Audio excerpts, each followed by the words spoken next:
तर बघा विद्यार्थ्यांनो, पोलीस भरती 2024चा वर्धा जिल्ह्याचा हा पेपर आहे आणि यातला आपण गणित हा विषय एक्सप्लेन करून सांगणार आहे. याच्यातले काही प्रश्न आपण एक्सप्लेन करणार आहे. ठीक आहे. त्यातला पहिला प्रश्न जो आहे तो गणिताचा आहे. प्रश्न आहे हा, शेंगदाण्याची किंमत त्याच्या वजनाच्या समप्रमाणात आहे. 7 किलोग्राम शेंगदाण्याची किंमत 378 रुपये आहे. तर 1 टन म्हणजे 10 क्विंटल शेंगदाण्याची किंमत किती? ठीक आहे. म्हणजे तुम्हाला 10 क्विंटल शेंगदाण्याची किंमत काढायची आहे. ठीक आहे. आणि आपल्याला 7 किलो शेंगदाण्याची किंमत दिली आहे, जी काय आहे 378 रुपये. तर इथे सगळ्यात पहिले आपल्याला 1 किलो शेंगदाण्याची किंमत काढावी लागेल. तर 1 किलो शेंगदाण्यांची किंमत. 1 किलो शेंगदाण्याची किंमत काढण्यासाठी आपण जे 378 आहे त्याला या 7 ने काय करू? भाग देऊ. ठीक आहे. 7 ने जर मी 378 ला भाग दिला तर 7 5 35 आणि त्याच्यानंतर किती उरतात? 7 5 35 2 उरतात आणि हे 28 झाले आणि 7 चौक 28 म्हणजे 1 किलो शेंगदाण्याची किंमत ही 54 रुपये आहे. ठीक आहे. मग आता 1 टन म्हणजे 10 क्विंटल. 1 टन बरोबर त्यांनी किती दिले आहे? 10 क्विंटल. ठीक आहे. आणि 10 क्विंटल तुम्हाला माहित आहे 10 क्विंटल 1 क्विंटल मध्ये किती किलो असतं? 100 किलो. मग 10 क्विंटल मध्ये किती झाले? 1000 किलो. ठीक आहे. 10 क्विंटल म्हणजे 1000 किलो. ठीक आहे. 10 क्विंटल म्हणजे 1000 किलो आणि 1 किलो शेंगदाण्याची किंमत आहे 54. मग इथे आपल्याला करावं लागेल 54 गुणिला 1000 आणि तुमचं उत्तर असेल 54,000. ठीक आहे. जे ऑप्शन नंबर आहे 1. ठीक आहे. याच पद्धतीने आपण आता तिसरा प्रश्न घेऊ. बघा.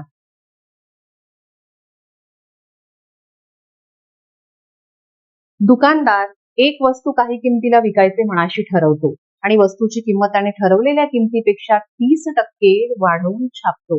वस्तू विकताना ग्राहकास 20% सूट देतो. दुकानदाराला त्याने ठरवलेल्या किमतीपेक्षा किती टक्के अधिक किंमत मिळते ते काढा.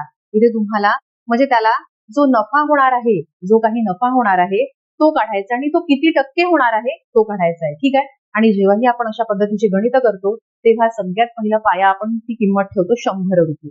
ठीक आहे. आता दुकानदार एक वस्तू काही किमतीला विकायचे मनाशी ठरवतो. सर्वात सुरुवातीला आपण समजू की ती वस्तू जी आहे ती 100 रुपयाला आहे.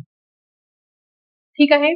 आणि ती 100 रुपयाची वस्तू तो आपल्याला म्हणजे ती 100 रुपयाची वस्तू त्या दुकानदाराला विकायची आहे आणि त्या वस्तूची किंमत त्याने ठरवलेल्या किमतीपेक्षा 30% वाढवून छापतो. आता या 100 रुपयावर तो 30% वाढवून छापतो म्हणजे 100 चे जर आपण 30% काढले तर 30 रुपये होतात आणि हे 100 आणि ते 30 झाले 130 रुपये. ठीक आहे. आणि ही 130 रुपये ही काय करतो? छापतो. म्हणजे ही किंमत झाली तुमची छापील किंमत.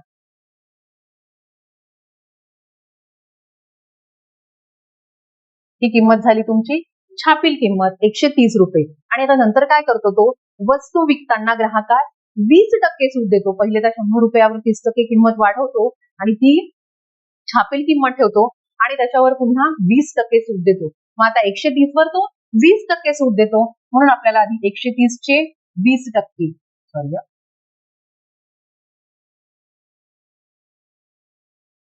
130 चे 20% म्हणजे किती हे काढावं लागेल. ठीक आहे. मग इथे हे 2 शून्य आणि हे 2 शून्य झाले कॅन्सल आणि 13 दुणे झाले 26 म्हणजे 130 चे 20% म्हणजे 26 रुपये. ठीक आहे. मग आता ही 26 रुपये तो काय करत आहे? सूट देत आहे. सूट देत आहे म्हणजे 130 मधून 26 रुपये जर आपण मायनस केले तर ती किंमत आपल्याला किती पडते ते आपल्याला काढावं लागेल. 130 मधून जर मी 26 मायनस केले तर ती वस्तू पडेल मला 104 रुपयाला. ठीक आहे. मग आता जी वस्तूची मूळ किंमत होती किती? 100 रुपये. ठीक आहे. आणि त्याच्यानंतर त्याने ती किंमत 30% वाढवली. 30% वाढवून छापली आणि त्या 30%वर 130 रुपये झाली आणि त्याच्यावर त्याने पुन्हा 20% सूट दिली. जी 20% सूट देऊन किंमत झाली 104 रुपये. बस तुम्हाला हे 100 आणि 104 ही किंमत किती फरकाने वाढली म्हणजे त्याला किती टक्के अधिक नफा झाला ते तुम्हाला काढायचं. आणि या गणितात तुम्हाला दिसत आहे की 100 रुपयाची वस्तू ती तो 104 रुपयाला विकत आहे म्हणजे त्याला झालेला जो काही आहे तो काय आहे? नफा आहे. आणि तो किती टक्के आहे हे तुम्हाला काढायचं आहे. तुम्हाला सरळ सरळ दिसत असेल की 100चे 4% म्हणजे 104 रुपये. ठीक आहे, 100चे 4% म्हणजे 104 रुपये होतात हे बघा. ठीक आहे, 4 झाले म्हणजे 100 वर 4% म्हणजे ती किंमत कितीला झाली? 104 रुपयाला. म्हणजे तुमचं उत्तर असणार आहे ऑप्शन नंबर 2, 4%. ठीक आहे.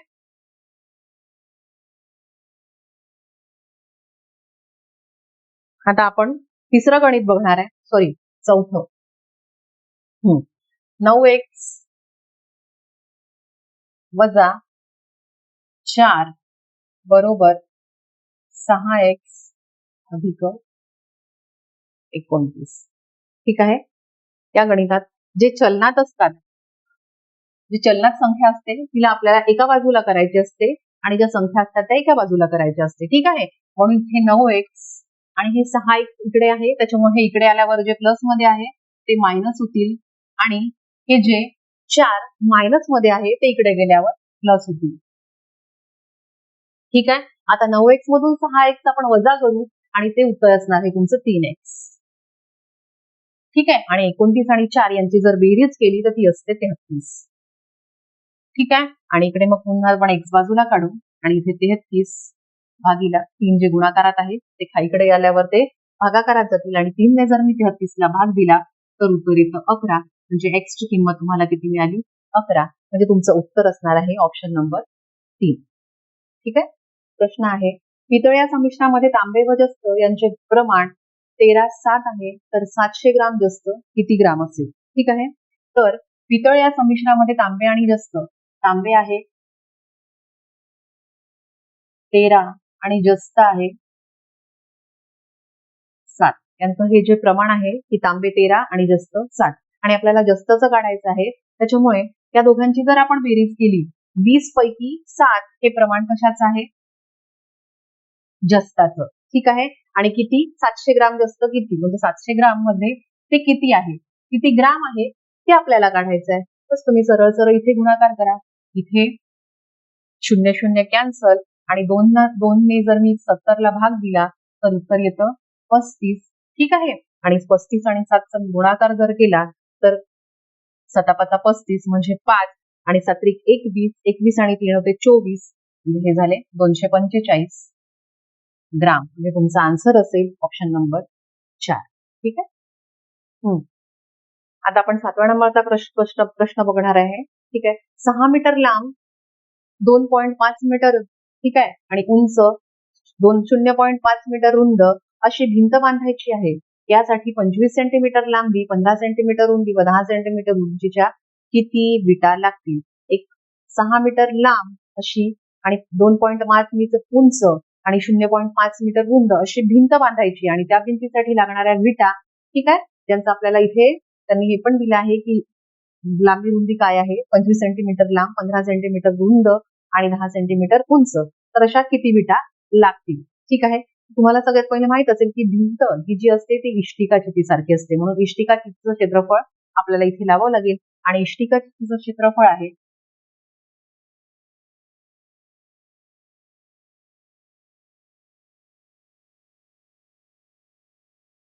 लांबी गुणिला रुंदी आणि गुणिला उंची. ठीक आहे, लांबी रुंदी आणि उंची. ठीक आहे, सगळ्यात पहिले आपण भिंतीचं काढून घेऊ. तर भिंतीचे क्षेत्रफळ,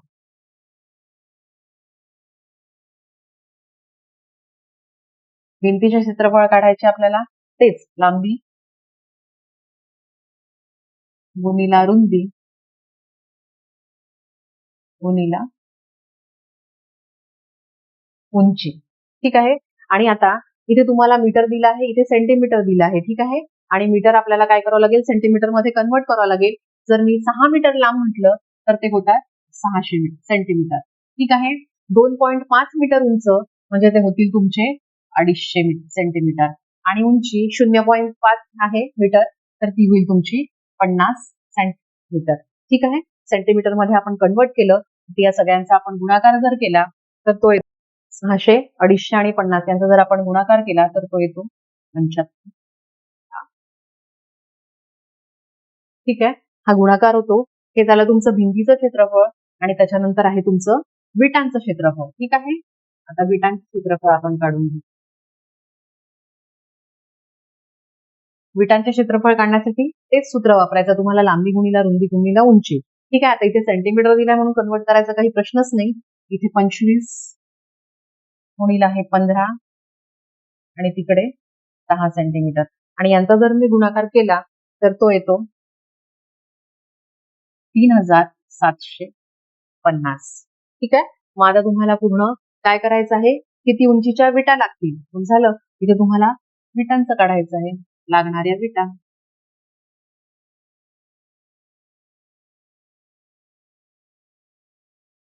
ठीक आहे. मग आता लागणाऱ्या विटा, भिंतीचे क्षेत्रफळ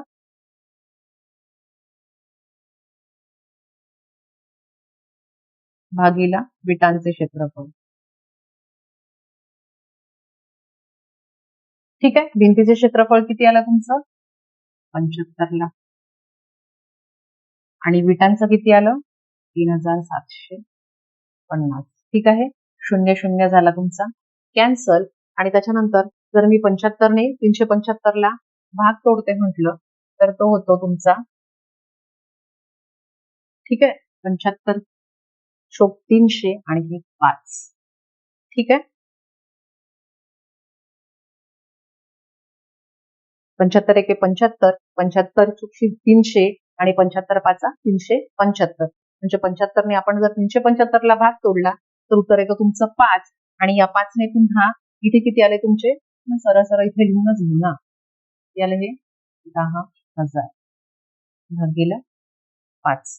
ठीक आहे. त्या 10,000 ने 5 ला जर मी भाग दिला तर 5 दुने 10 आणि हे 3 शून्य जशाच तसे म्हणजे तुमचं उत्तर आलं 2000. म्हणजे आपल्याला लागणाऱ्या ज्या विटा असतील त्या किती असतील 2000. म्हणजे ऑप्शन नंबर 2 ही काय असेल तुमचं उत्तर असेल. ठीक आहे.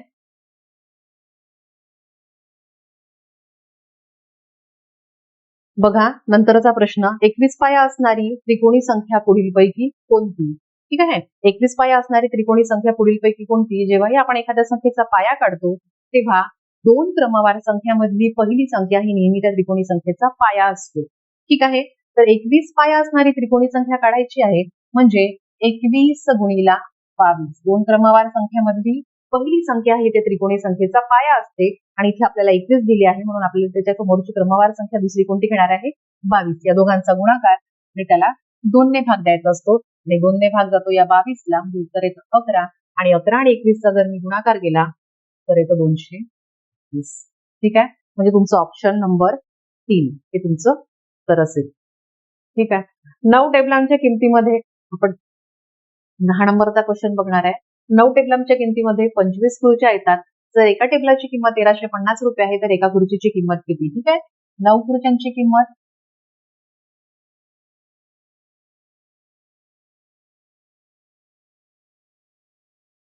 ही 9 टेबलांची किंमत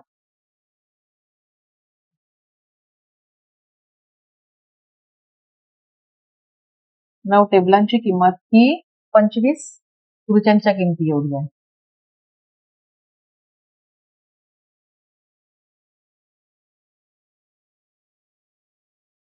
ठीक आहे. आणि एक टेबलची किंमत 1350 रुपये आहे. जर एक टेबल हा 1350 रुपयाला आहे तर 9 टेबल किती. ठीक आहे. मग आपण हे 9 गुणीला 1350 करू. ठीक आहे. इथे जर मी गुणाकार सोडवला तर 9 शून्य 0, 9 पाचा 45 ते 4 आणि 9 त्रिक 27, 27 आणि ते 4 झाले 31 आणि ते 3, 9 एक 9 आणि 3 12, 12,150. म्हणजे 12,150 रुपयाला 9 खुर्च्या झाल्या. 9 खुर्च्या म्हणजे 9 टेबल झाले. 9 टेबल म्हणजे तुमच्या 25 खुर्च्या. ठीक आहे. मग आता 9 टेबल कितीला झाले 12,150 ला म्हणजेच 25 खुर्च्या या सुद्धा कितीला होतील 12,150 रुपयाला.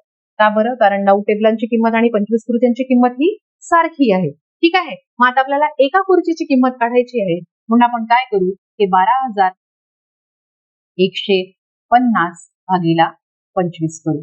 ठीक आहे. आणि 12,150 ला जर मी 25 ने भाग दिला तर उत्तर येतं तुमचं 25 चोक 100. ठीक आहे. उरले 21, 25 8 200. ठीक आहे.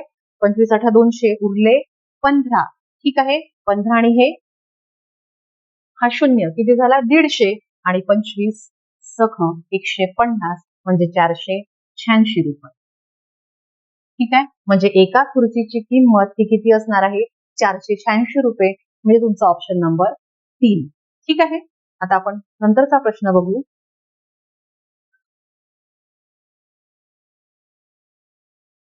बघा, 6 पुरुष किंवा 8 मुले एक काम 24 दिवसात पूर्ण करतात, तर तेच काम 7 पुरुष आणि 12 मुले एकत्रितरित्या किती दिवसात पूर्ण करतील. ठीक आहे. सगळ्यात पहिले ते तुम्हाला पुरुष दिले आहे, इथे मुले दिली आहेत आणि इथे दिवस दिले आहेत. ठीक आहे. 6 पुरुष 8 मुले 24 दिवसात. ठीक आहे. तर 7 पुरुष 12 मुले किती दिवसात, किती म्हणजे आपण एक्स घेऊ. ठीक आहे. मग आता इथे तुम्हाला काय करायचंय, 6 पुरुष 8 मुले 24 दिवसात. ठीक आहे. आणि खालचं जे आहे इथे आपल्याला करायचं असतो तिरपा गुणाकार. ठीक आहे. म्हणजे पुरुषांचा मुलांसोबत आणि मुलांचा पुरुषासोबत. तर 12 72 आणि इथे करायची असते त्या दोघांची बेरीज आणि इथे 8 7 56. ठीक आहे. जर मी हे सॉल्व्ह केलं तर 6 गुणिला 8 गुणिला 24 आणि या दोघांची जर बेरीज केली 6 आणि 2 8 आणि 5 आणि 7 हे होतात तुमचे 12 म्हणजे 128. आता या 128 ला मला याला काय करायचं आहे, भाग द्यायचा आहे. ठीक आहे. सगळ्यात पहिले आपण काय करू, 4 ने भाग देऊ. 4 त्रिक 12, 4 दुने 8. ठीक आहे. आणि इथे 4 सख 24. त्याच्यानंतर पुन्हा इथे 8 ने 8 चोक 32. ठीक आहे. पुन्हा इथे 4 ने वर भाग 2 ने भाग देऊ आपण. ठीक आहे. मग बे दुने 4 आणि बे त्रिक 6. पुन्हा या दोन्ही हा 6 ला भाग जातो. बे एक बे आणि बे त्रिक 6. ठीक आहे. गुणाकार जर खूप अवघड जात असेल तर तुम्ही 2 ने द्या, 4 ने द्या. ठीक आहे. सर्वात सुरुवातीला ज्यांना जमत नसेल त्यांनी सुरुवात 2 पासूनच करा. काही फरक पडत नाही, थोडा वेळ लागतो, ऍटलिस्ट उत्तर येतं. चुकण्यापेक्षा आलेलं बरं. ठीक आहे. मग इथे 3 गुणिला 3 म्हणजे तुमचं उत्तर येतं 9. म्हणजेच 7 पुरुष आणि 12 मुले एकत्रितरित्या 9 दिवसात काम पूर्ण करतील. हे उत्तर आहे तुमचं ऑप्शन नंबर 2. ठीक आहे.